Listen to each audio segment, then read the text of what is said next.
Hello everyone, welcome to the latest Jargus Ranger Review. This week we'll be looking at the 14th episode of Megaforce, Gosei Ultimate. And oh boy, did a lot happen in this one.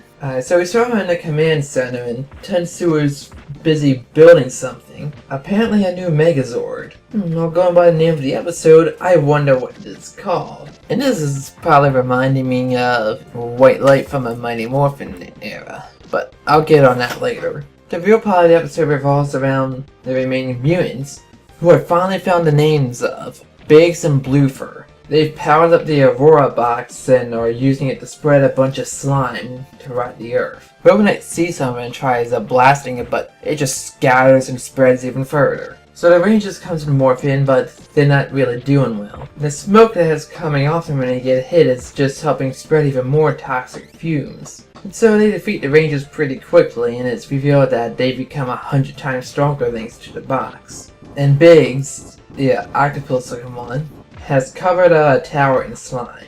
And there's more that's just spreading all over the city. And Robonite is able to freeze it, but it quickly thaws out, so the Rangers combine their powers to freeze it. After that they go into Ultra mode and use an earthquake attack, which apparently is their weakness. Biggs seems to be defeated, but really he's put inside the Aurora box. So Bluefur runs away, and overnight he puts the box on top of a building, and in the morning it's grown to overtake the top of the building, and the sludge is everywhere, sticking up the whole city. And all the damage done to him in the previous battle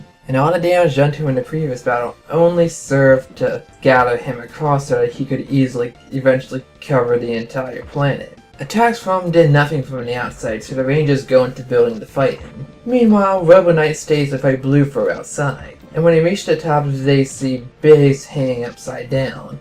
And he tries to work their tentacles and starts taking their energy. But Troy's able to call upon his ultra power to break free, and then they all just use a dynamic finish to destroy Biggs. Unfortunately for them outside, Bluefur gets defeated by Robonite, but he is also grown big by Rock watching from, the Warstar ship, and the Rangers are still trapped inside the box. They can't get out, and it starts collapsing into complete darkness upon them.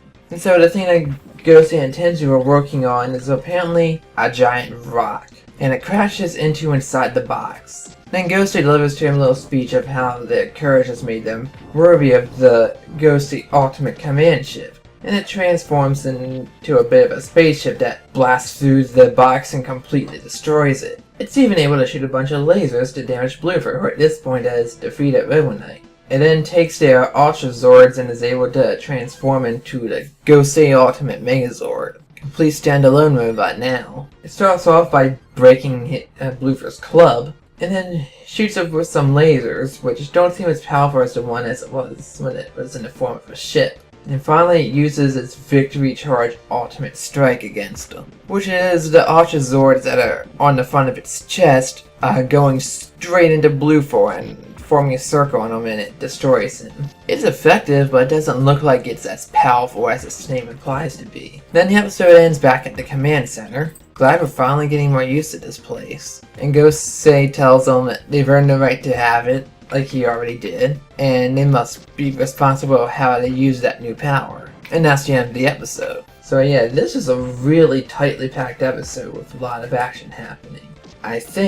I can't be sure of this, but it might have been 2 episodes in Gosei, I don't know. And I was quite interested in seeing how they would handle this part actually, because Master Head, who is Gosei, was that power-up, but instead it's just in the form of him. So that was an interesting way of handling it. And the thing I did not like most about this episode was the beginning, because it completely gave away the ending of the episode. It's called Gosei Ultimate, and we know by now that anything that starts with Gosei is some new power. And then they go on to say that it's the Megazord, when Tensu's working on it. So that takes away all suspense. Now compare that to, a White Light from the first season of Mighty Morphin. it was kept in complete mystery of what Zord and Alpha were doing. All it was known is that they were creating some new power for the Rangers, but there was no clue as to what it was until it was revealed. But really, that's the only bad thing I have to say about this episode. Other than that, it was great. It got straight into the action and had plenty going on. And Robo Knight now seems fully committed to helping the Rangers. He doesn't hesitate at all about it. I'll give this episode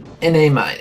It would have been an A if they didn't ruin the payoff at the end of the episode by spoiling it at the beginning. Now that may seem a bit harsh, but it's important when you're trying to tell a story that your audience is not able to pick it up right from the start. I mean, yeah, it's obvious that the Rangers always have to win, but how that victory comes about should not be able to be foreseen way before it happens. But to this episode's credit, they had so much going on in the episode. Even though I was completely focused on it, I completely forgotten that they called for a new Megazord at the start. So yeah, even though I did foreshadow, you would almost forget about it until the end. Though still, I think it would have been a little better if they didn't spoil what was going to happen.